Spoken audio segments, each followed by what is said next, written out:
The reason why tax has become more of an integral part of secondary fund transactions relates to the enactment of Section 1446F and a U.S. withholding tax regime that directly impacts both U.S. and non-U.S. funds.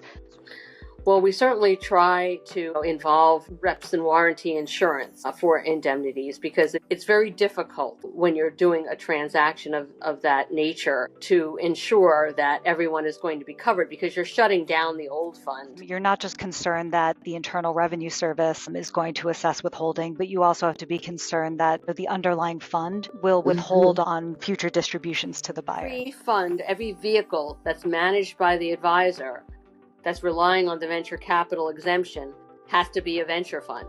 So if you have 4 venture funds and 1 SPV that is a secondary, you don't qualify anymore.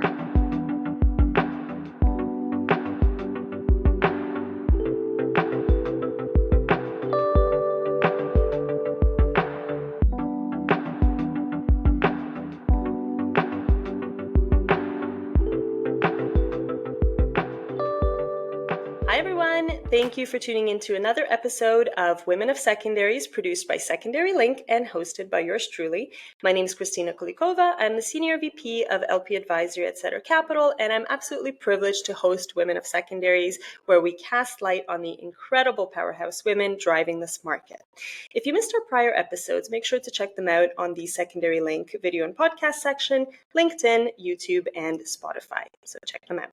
Today's episode is one that we've actually had a lot of requests for from a lot of you ever since we did our episode with Dauphine Joji a few episodes ago, which is to actually bring a law firm on once again who can share their expertise on the nuances of setting up a secondary fund, the legal complexities of working through both LP and GP-led secondaries, and especially as the market gets more innovative and sophisticated. So here we are.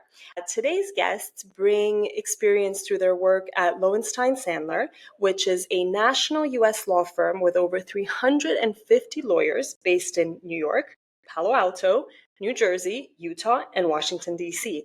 The firm represents leaders in virtually every sector of the global economy, with particular emphasis on investment funds, life sciences, and technology.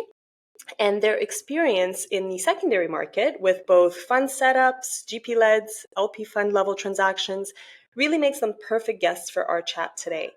And I'm excited to welcome not one, but actually 2 incredible ladies that bring differing and incredibly value-add perspectives today. Firstly, Sophia Mokotoff, the tax partner at the firm, who brings a wealth of experience in representing investment funds, their portfolio companies, and other clients in the structuring and negotiation of both taxable and tax-free mergers and acquisitions, divestitures, restructurings, financings, partnerships, and JVs, as well as fund structuring, formation, and operation. So basically all things tax related. And secondly, Marie DeFalco, who is the co-chair of the firm's investment management group, and whose clients, who are both U.S. and international, include fund managers, particularly venture fund managers, ranging from first-time and emerging managers to very large and well-established firms. She also works with institutional investors considering and negotiating fund investments, as well as fund professionals joining or separating from investment organizations. So with that, I'm truly very, very excited to welcome Sophia Mokotoff and Marie DeFalco. Hi, ladies. Hi. Thanks for inviting us. No, I'm so excited to have you guys on, especially sharing 2 completely different perspectives, and yet co-joined beautifully to make something happen. So before we get into the main part of our chat, for those who may be less familiar with Lowenstein and Sandler, can you ladies give us a bit of background? I understand the investment management group has been selected as one of the preeminent practices in the U.S. for its representation of private funds specifically, but I would love to hear about what inspired your firm to represent secondary funds and secondary transactions participants, and maybe how that's evolved over the years. Sure. Well, I think there's an economic reason and a tax reason. So from my perspective, the investment management group, we basically accommodate our clients in whatever direction they're heading. And in the last few years, the exits out of portfolio companies, particularly in venture funds, have been quite slow. And so you see a lot of the funds are getting to the end of their life and something has to be done. Perhaps they've had a few extensions to the term of the fund, but they can't really extend it anymore. And so then they look oftentimes for a new investor to come in and put in new money, cash out the investors that want to cash out, roll over the investors that want to stay into a new vehicle that is a secondary fund. So that's really the economic reason. It's just that it's been very slow exits, very few IPOs in the last few years. And that's why we've been seeing more of the secondary fund market. But there's also a tax perspective and a tax reason. And for that, I turn to Sophia. Thanks, Marie. So I think the reason why tax has become more of an integral part of secondary fund transactions relates to the enactment of Section 1446F and a U.S. withholding tax regime that directly impacts both U.S. and non-U.S. funds, sort of regardless of, the investor base or where the funds operate or where the underlying funds operate. This new sort of withholding tax regime has really cause tax to be front and center for every secondary transaction. And so I find myself working more and more with my colleagues like Marie on these kinds of transactions. Interesting. And so would you say if we were to compare and contrast sort of the amount of deal flow that you're seeing or transactions that you're involved with, let's say post-COVID and pre-COVID, is there a distinct difference that you see there? Or was there like a particular evolution at a certain point in time that you said, yes, we're actually starting to see so much business come out of secondaries? I think it's actually in the past 2 years because 2021 and 2022 were pretty active in, the transactional area. Funds were able to exit out of their investments. But in the last 2 years, things have slowed down quite a bit from the transaction perspective. And so we see more and more of those types of transactions where they're just running out of time. And even though there's very, very few in the big universe of funds of closed-end secondary funds or closed-end fund of funds, we actually deal with quite a few of them. Most often, we are representing the buyer funds, the secondary funds that are involved in generally GP-led transactions. But we also have quite a large business of large managers that have many funds, many closed-end funds, where their LPs are looking to transfer, usually in that case for individual cash flow need perspectives and needs. Yeah, which is perfect because it gives you the holistic view of, reasons and implications and all the tidbits of which you can get involved. So if we speak to secondary fund formation for a second, obviously the growth of secondary market transaction volume, like Setter Capital just released our secondary market volume report. I know there's other advisors that have been releasing their volume reports, and it's pegging record high in terms of volume. I think like 153 billion was what we had it at. There were advisors that quoted over 160 billion. So it's definitely a growing market. And with that, there's new players that are coming into the secondary market who are looking to set up shop. Could you speak to maybe some of the key considerations when structuring a secondary fund that somebody should be aware of or keep in mind? Well, generally, it's not much different from structuring any other fund. The considerations are often the same. So from a structuring standpoint, I would say that the key consideration is where are the managers and where are the investors? So oftentimes, if you have investors coming from Europe, they would prefer to have a European-focused fund, maybe something in Luxembourg or Ireland. If you have Asian investors, they often want something in the Cayman Islands, whereas the European investors would rather not have something in the Cayman Islands. Oftentimes, we just set up a U.S. entity, and most investors are okay with that. Another consideration is what kind of investors are they? Are they institutions? Are they tax exempt? Are they U.S. taxables? Are they non-U.S.? And those are the types of things that drive the transactions. As far as where the managers are, we usually are looking at that from the perspective of, okay, what are the regulatory considerations? Where does the manager need to register? Where is the manager registered? What are the tax considerations for the particular managers based on where the income is going to be sourced? So what if I think of kind of some of the implications of a wrong choice of jurisdiction? What are some of the most immediate effects that somebody might have if they set up not forward thinking about a jurisdiction that makes sense for them? It may be that they'll have more trouble getting investors, right? So if you have European investors and sometimes they're not as enamored of Caribbean jurisdictions or they don't like the time zone difference, then they might be less likely to invest. Once I had a group of Chinese investors that did not want assets to be held by a US entity. I think I only ran into that once or twice, but they wanted something in Asia, which is fine. And that's really the trouble that you will have. When you're talking, though, about continuation funds, so a fund that you may form to transfer assets from a fund that is ending, that is at the end of its life, when you're setting the terms of that fund, you also have to consider what assets are being moved over. Are they fairly new assets or are they just tail end assets, a couple of assets, many assets? And you have to think about those things as well.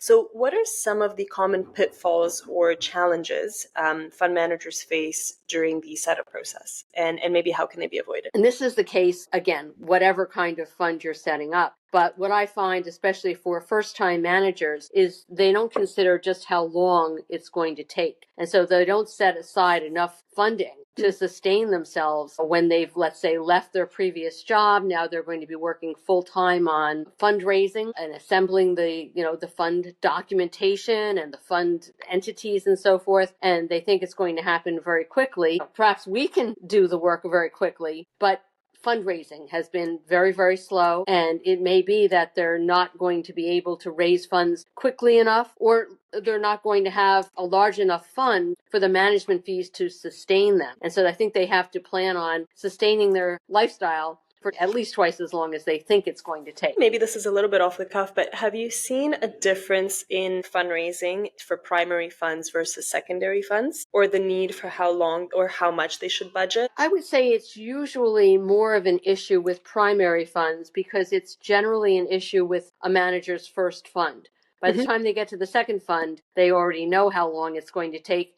And by that time, they must have management fees coming in from the first fund. Perhaps they also have carried interest coming in from the first fund. And so they have a better idea. It's generally a first fund. And I don't find too many people doing secondary funds as emerging managers, although I have to say, I just talked to one the other day. I think we'll see more and more of that as particularly secondary market volume ramps up.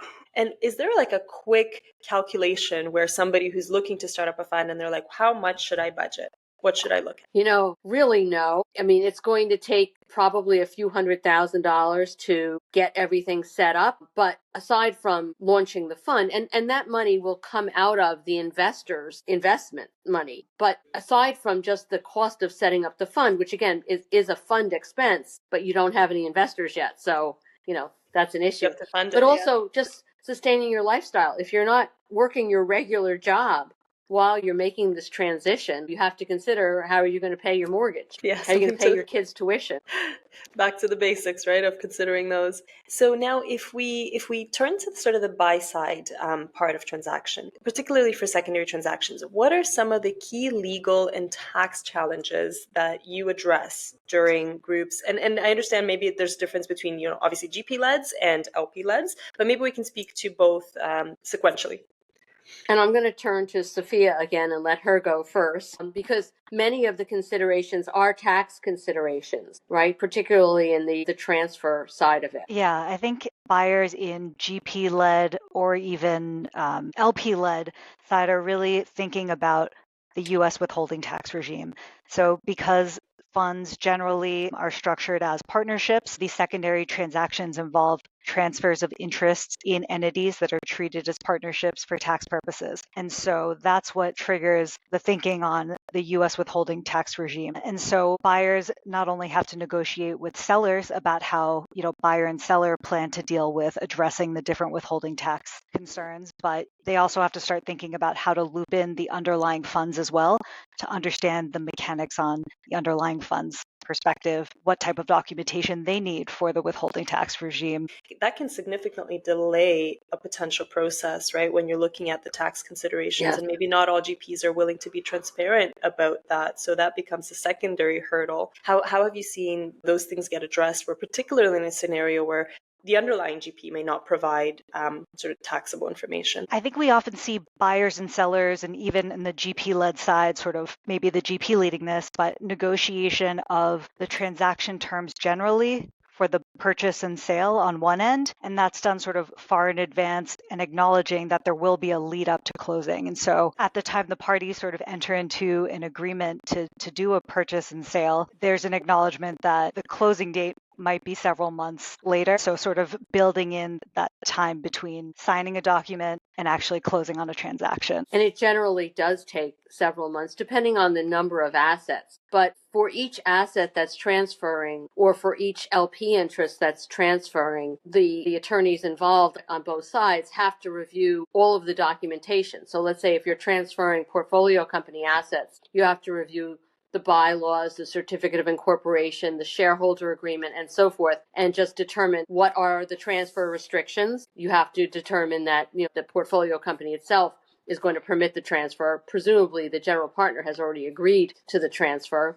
But there are a lot of considerations, and it takes quite a long time. And there may be quite a few assets. And the more assets there are, of course, the longer it takes. Yeah, and especially if you're dealing with situations where there's also like a stapled component, where there's additional, let's say in a fund stake transfer, and there's also a request for a staple from a buyer that's coming in, or similarly in a continuation fund, there's certain implications there also for LPs from like a fiduciary duty that then becomes a consideration, right, which can further delay the process and negotiations from that standpoint as well, I would assume. And there's sort of additional due diligence that maybe a buyer needs to do on their end before they're sometimes requested of a staple, which they don't necessarily want to do on the onset. And oftentimes it takes quite a bit of time to determine from all of the LPs in the existing fund how many want to cash out, how many want to roll over, and it's difficult to complete the documentation until you have a good sense of those numbers.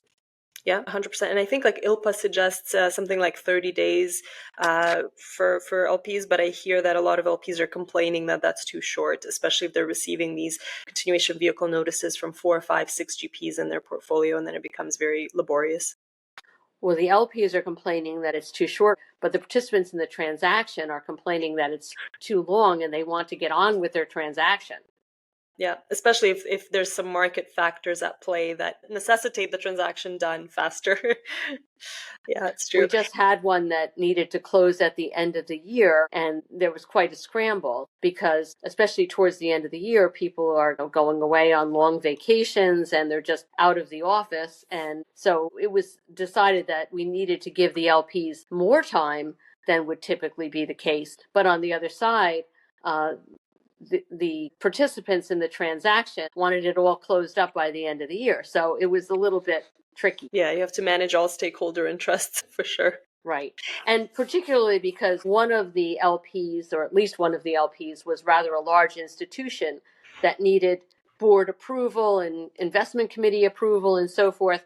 And it just was not going to happen during the holidays. So there had to be some special accommodations for that. I find that especially when you're dealing with groups in Europe, particularly, that might arise. Their holidays tend to be a little longer. And so what role does indemnity structuring play in sort of mitigating risks for buyers in secondary transactions?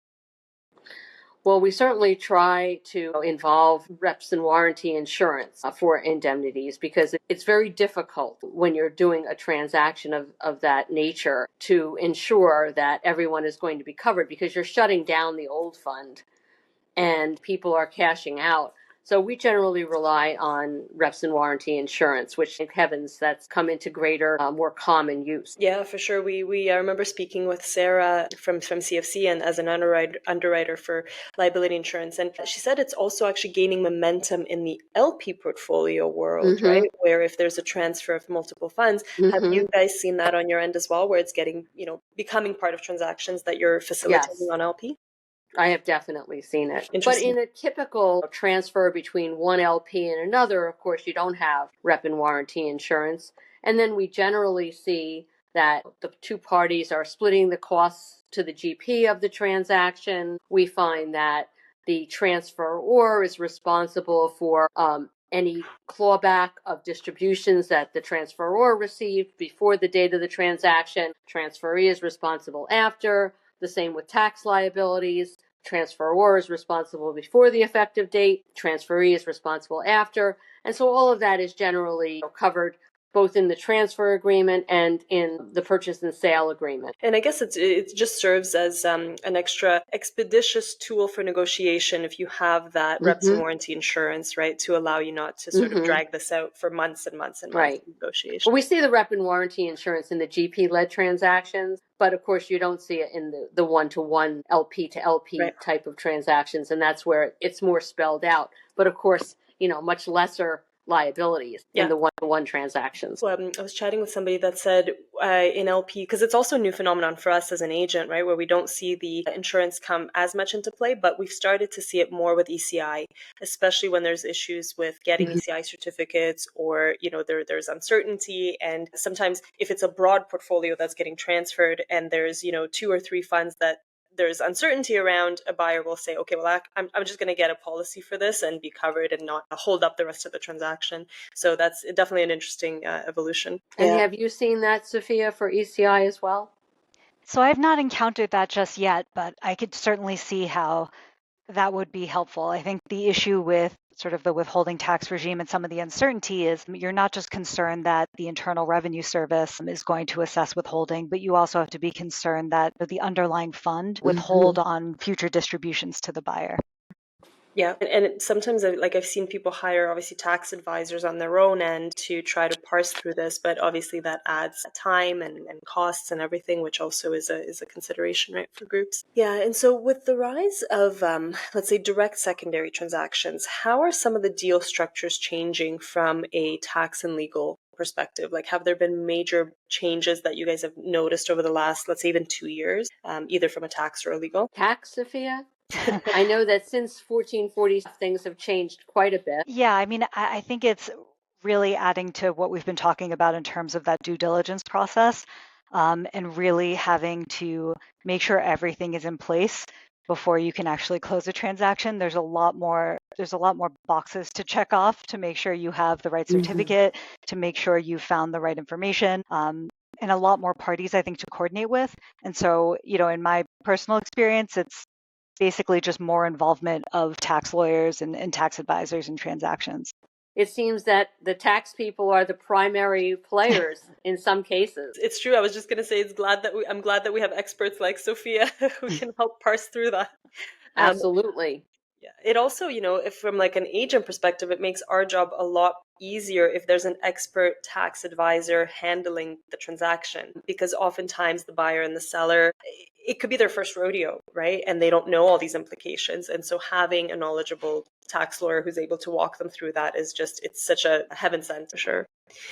So if we now turn our attention to a little bit more of kind of the market trends and innovations, have there been any recent regulatory developments that are also shaping fund formations? We've talked about, ECI, of course, that's a major one.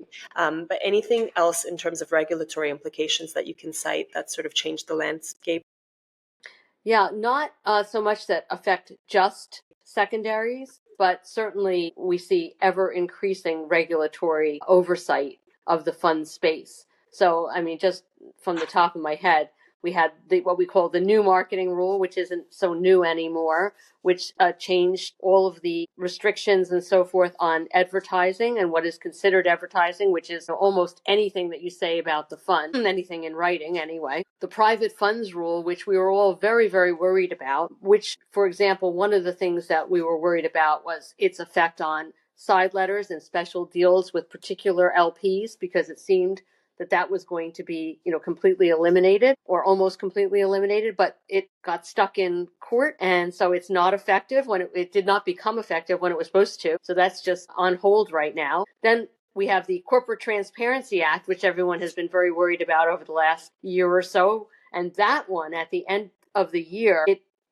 became on hold. It was in court. Then the court enjoined the rule and then stayed its own injunction and then reversed it. And It was the craziest thing. Every week it was something different. But at the moment it's on hold. So our clients are only complying with the Corporate Transparency Act on a voluntary basis, and we'll see what happens. It may be that some of the regulatory activity will slow down with the new administration, but you never know. And then also we have increasing AML requirements, anti-money laundering, and know your customer requirements. And also coming into play very shortly is the Bank Secrecy Act, which is going to affect funds as well as banks and other industry participants. And can you elaborate on that act and kind of its implications? So really can't, because that's, believe it or not, a whole separate group. Our AML team, the anti-money laundering team, is dealing with that.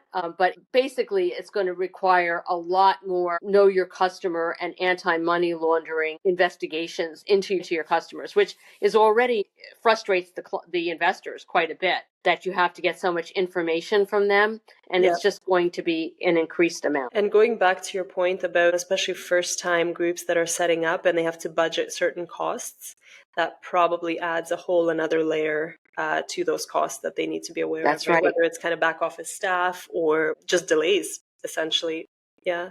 And I'm going to mention another item, which is the advisory registration, the investment advisor registration. Oftentimes, funds or managers of funds are exempt reporting advisors because they are venture funds, or they advise venture funds, solely venture funds. But as soon as they advise a secondary fund, it is no longer a venture fund, even if the assets that are held by the secondary fund are all venture assets. So that's something to keep in mind also, that it may be that the manager would have to fully register as soon as the manager has a secondary fund. And full registration is also a very time-consuming and expensive process. Interesting. So if I understand it correctly, a traditional venture fund couldn't, with this rule, start a secondary fund under the same registration that they currently have. They would need to apply for new registration in order to do so. Well, they wouldn't have the same exemption or partial exemption that they're relying on. Mm-hmm. So if they're an exempt reporting advisor, because they are advising solely venture funds, as soon as they're advising a secondary fund, now all of a sudden they're not advising solely venture funds. Understood. Because a secondary fund cannot qualify as a venture fund, because in order to be a venture fund, you have to purchase the shares of startup companies directly. You can't purchase them from another party that owns them first, even if the other party is, for example, the founder of the portfolio company. Interesting. So that doesn't mean that they have to fully register. They may qualify for another exemption, but they can't rely on the exemption that they had been relying on. And that extends to SPV setup trades, I'm assuming, as well, right? Because there's been such a big rise in these venture unicorns that, there's SPV transactions getting set up and they're not direct on cap table. And yes. Okay. Every fund, every vehicle that's managed by the advisor that's relying on the venture capital exemption has to be a venture fund. So if you have 4 venture funds and 1 SPV that is a secondary, you don't qualify anymore. Interesting. Okay, so if we turn to sort of our future outlook, and maybe, I don't want to say advice because nothing in this podcast should be taken as legal advice, just a caveat, but if you were to speak to a fund manager that's thinking of setting up their first secondary fund, outside of, some of the budgeting considerations that we've covered, to obviously tax jurisdiction considerations, any advice that you would give them to say, guys, look into this? I would say 2 things. Don't hire substandard service providers. And maybe that's a little self-serving, but I'm not saying it purely for that reason. It's often difficult to change over. So, for example, let's say that all of your Fund 1 documents are drafted by a provider that isn't in the space in the same way that the major providers are. Mm-hmm. And then you want to do your second fund. Well, when you do your second fund, all of your investors want to see a red line to your first fund documents. So it's very hard to change over. And the second piece of advice is a related piece of advice, and that is don't give in too much to the investor request, because I have had managers tell me, I really need the money for this first fund, but don't worry, we'll do something different for Fund 2. We won't give them all of this in Fund 2.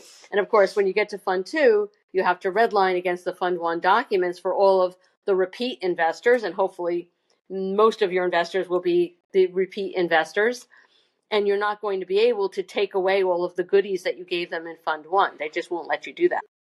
Yeah, and I guess that ties into watching for some of the new tax and regulatory implications that may be down the line. And I'll ask you about this shortly, but a service provider who's not in the industry or not tracking the industry just maybe not realizing the implications of these on either the documentation or on the fund. Tied to that, I'd love to hear what are some of these sort of legal and tax trends that somebody should be on the lookout over the next couple of years. Do you have any tax trends, Sophia? I think everyone is sort of on the edge of their seats right now, waiting to see what new tax laws will be enacted over the next few years. It surprised me to hear this from this particular administration, but that they were looking to close the carried interest loophole. Now, it's not a loophole, but I have been hearing that for the last 20 years, and it hasn't happened. But I didn't really think it was going to happen in a Republican administration. I heard that as one of the things that was being suggested for the changes to the tax law. Now, that would affect, of course, all of our fund manager clients, but they want to stop taxing carried interest on a pass-through basis. So generally as capital gains. The proposal has always been that the manager is only receiving the carried interest because of the manager's services and not as an investor, although some small part might be as an investor. But the primary, the carried interest, which is a share of the investor's profits, that they're only receiving that because of their expertise and their services, and that it should be taxed as service income, as ordinary income. So that surprised me. And then, of course, on the legal front, everything we mentioned before, the Corporate Transparency Act, what's happening with that, the private funds rule, also in limbo, anti-non-competition rule, which was supposed to be enacted federally, and that went into limbo as well. I believe it was the FTC rule. And what implications would that rule have if it came live? Well, certainly fund managers, when they're leaving funds, joining funds, their key employees are generally subject to non-competition covenants, anti-competition covenants, and that rule would make it illegal to enforce those non-competition covenants in most cases. So where do you see sort of the secondary market heading in the next 5 years, if we take, a big picture look? And what role will law firms like yours play in its evolution? I'll say on the tax side, I think we've already seen some of this development, but I think with the growing familiarity with the ECI withholding regime, more funds are getting up to speed and already have provisions and processes baked into their transfer agreements, for example. I think the buyers and sellers are becoming more familiar with the process as well. And, as that happens, it'll become more efficient, hopefully, and less of a drag in terms of getting deals done. Yeah, unless we have, I guess, like a regiment change again, changing Another all the rules back to 180-degree flop. And that could happen. Yeah. On the legal side, I would say that it all depends on the economy. If the IPO market takes off and exit transactions start happening and M&A takes off, I would say that would diminish the secondaries market, certainly the continuation fund market. But if the economy continues along in a slow pace, or if we have a period of time where they're talking about, the tariffs and so forth, perhaps slowing down the economy, at least for a short time, then I think it'll continue to increase as it has been over the last few years. That's a good point. That's actually a very good point, because outside of consumer demand expanding, and hopefully we're seeing a lot more exit and investor demand expanding, the tariffs may put a kink in all of that. So before we let you guys get on with your day, I'd love to ask you a few rapid fire questions. Ready?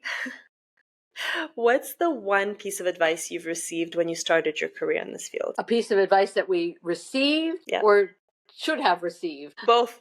Well, advice that I received actually was to go into tax law, because you would be helping your clients and not opposed to anyone, as opposed to litigation, for example. And I did initially go into tax, but I find that the corporate world also is very collaborative. Even though there are adverse parties, everyone wants to get the deal done. And so I find it's not as adverse as litigation, for example. That's my piece. And what's your rebuttal to that, Sophia? No rebuttal at all. I would say, I think on the tax side specifically, probably the most helpful advice was to really be an advisor and realize that most people don't necessarily want to talk about tax. So my job is really to translate the concepts into a digestible format and make sure I'm really adding value to the deal and helping to advise my clients in a way that they can really use. That's actually amazing because I think, that it shows your expertise in a field when you can really dumb it down for somebody, right? And say, well, these are the implications on a layman's terms. So that would be me. That would be me coming to you if I ever, work with you to say, please, dumb it down because me and tax don't get along. And Sophia is very good at that. She's very good at explaining it in plain English. Sometimes tax lawyers can get, a bit far afield and it's difficult to follow what's going on, but Sophia is very good at explaining it in plain English. Next time I have an ECI issue or a tax issue, Sophia, I'm calling you. So if you guys weren't practicing law, what would you be doing instead? I think I would probably be doing some kind of business because I like the corporate world. I used to work in restaurants, but it's possible that I would be doing something artistic. I also went to art school way back when, and I think I might be doing fashion design or interior design. Very cool. And you, Sophia? I think in a fantasy world, I would be a docent at a museum here in New York. Just an opportunity to be surrounded by beautiful things and to learn a lot about them and to sort of share that knowledge with others. Wow. So maybe, Marie, you can open up a museum and have Sophia there as a docent. I like that. I think you would be very good at that too, Sophia. And what's been the most rewarding part of your career so far, and particularly in your work with fund managers? I like fund managers in general because they're very smart, sophisticated, they speak the language, and they appreciate the value of legal advice. Yeah, that's a big one because there's nothing better than having somebody who is really tuned into what you're saying. Yeah, I mean, I would echo what Marie said. I think the most rewarding part is definitely feeling like I'm adding value and I'm helping to sort of move that process along. I find fund formation and helping people to start their business very exciting. And what do you suggest and you might have actually mentioned this, Sophia, especially when you said, act as an advisor, but what do you suggest as the most go-to or impactful thing somebody can do to resolve differences of opinion? Going back to a point Marie brought up earlier, really hiring counsel that you can trust and that has experience in the field, I feel like that reduces a lot of the tension that happens in these transactions. If both sides are represented by counsel that has a lot of experience here, then you'll have fewer situations where legal counsel is sort of hanging on a particular legal point that may not really be that relevant or really have much impact on a transaction. And so, having that experienced legal counsel will, I think, reduce friction in transactions generally. Yeah, very well said. And is there any last sort of closing thoughts you wanted to leave our audience with, whether it's about Lowenstein or the market or personal sort of excitement that you're looking forward to? I would like to say one more thing about potential pitfalls when you're starting a fund. Probably one of the most important things and most overlooked things is to actually sign an agreement between the founders. Oftentimes that is left for later because we don't need to spend that money now. We don't need to talk about that now. Let's get this fund launched. And it so often turns into a litigation or a dispute or an arbitration or something negative. It's the equivalent of having a prenup. You don't want the divorce without the prenup. And everyone hopes that there's not going to be a divorce, of course, but disputes happen. And it's much better if when everyone is friendly, they get that agreement down in writing. That's my last piece of advice. That's very smart and hopefully gets everybody on the same page. And I remember in our sort of discussions before the recording, you also said divide the responsibilities very clearly, right? Who's responsible for what part in the operation of the fund or the business or whatnot. And obviously, a lot of people say that, but don't really put it on paper. And that should go in the agreement also. There you go. I've been involved in several litigations and it's not fun. Yeah, I can imagine it not fun.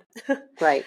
Well, thank you so much, Sophia Marie, for speaking with me today on likely the most complex area of any transaction, which is, legal and tax. And I applaud you guys for being such experts on such complex topics. And I'm confident that it was a great value add for anybody who is either on the transaction side or is contemplating setting up a fund. And so I encourage them to reach out to you and sort of speak in plain English on very complex matters that you'll be able to bring it down to layman's terms. And guys, thank you very much. It was a pleasure chatting with you, and to best success for both of you. And thank you, Christina. Yeah, thanks for having us. Thank you. And as always, guys, watch the Secondary Link LinkedIn page for updates on our next special guests. And we hope to see you in a few weeks where we highlight the next incredible woman on the Women of Secondaries. Thank you.